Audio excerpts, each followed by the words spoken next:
നിയമസഭാ തെരഞ്ഞെടുപ്പിന്റെ ഘട്ടത്തിൽ 3 മണ്ഡലങ്ങളിൽ LDF 3-ാം സ്ഥാനത്തായിരുന്നു. അത് മഞ്ചേശ്വരത്തും കാസർഗോഡും പാലക്കാടുമായിരുന്നു.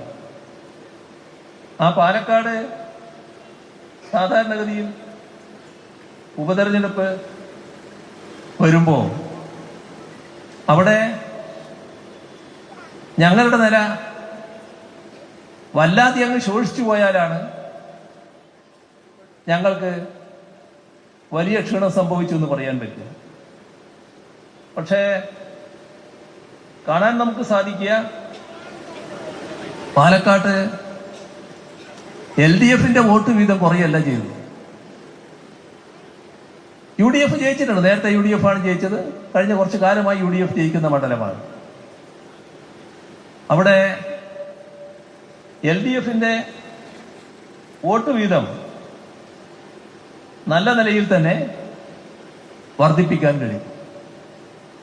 ഇതാണ് പാലക്കാടുണ്ടായത്. ചേലക്കരയിലോ?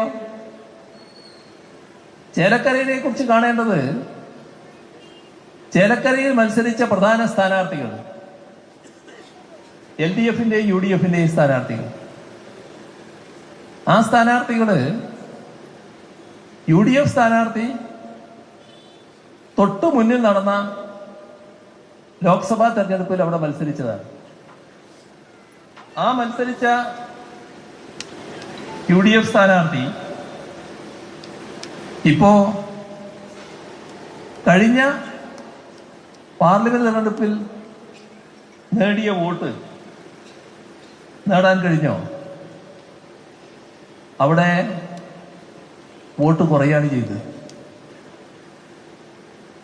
സ്ഥാനാർത്ഥി 1, തെരഞ്ഞെടുപ്പ് 2. പക്ഷേ ഈ തെരഞ്ഞെടുപ്പിൽ അതേ സ്ഥാനാർത്ഥിക്ക് വോട്ട് കുറയുകയാണ് ചെയ്തത്. അതേസമയം LDFന് നല്ല രീതിയിൽ വോട്ട് വർദ്ധിപ്പിക്കാൻ കഴിയും.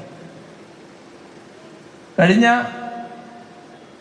ലോക്സഭാ തെരഞ്ഞെടുപ്പുമായി താരതമ്യപ്പെടുത്തിയാൽ നല്ല വർധനവ് നേടാൻ കഴിഞ്ഞു.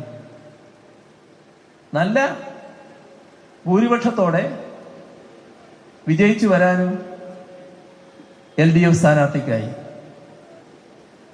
ഇത് സർക്കാരിന്റെ ഏതെങ്കിലും തരത്തിലുള്ള ജനവിശ്വാസം നഷ്ടപ്പെട്ടതിന്റെ ഭാഗമായാണോ? 2016 ആദ്യ LDF സർക്കാർ രൂപം കൊള്ളുമ്പോൾ ചേലക്കരയിൽ മത്സരിച്ചിരുന്നത് ഇന്നിപ്പോ ജയിച്ച UR പ്രദീപ് തന്നെയാണ്. അദ്ദേഹത്തിന് ആ തെരഞ്ഞെടുപ്പ് ലഭിച്ചതിനേക്കാളും കൂടുതൽ ഭൂരിപക്ഷം ഈ തെരഞ്ഞെടുപ്പിൽ നേടാൻ കഴിഞ്ഞുവെന്നതും നാം കാണേണ്ടതാണ്. അപ്പോ കേരളത്തിലെ LDFന് നല്ല രീതിയിൽ പിന്തുണ ലഭിച്ചിരിക്കുന്നു എന്നുള്ളത് തന്നെയാണ് കാണാൻ നമുക്ക് സാധിക്കുക. അതേസമയം BJPയെ കുറിച്ച് മഹാശക്തിയാണ് എന്ന് പറഞ്ഞു വരുത്താൻ ശ്രമിച്ചവരുണ്ടല്ലോ. ആ BJP വലിയ തോതിൽ പുറകോട്ട് പോയി എന്നാണ് കാണാൻ നമുക്ക് കഴിയുക.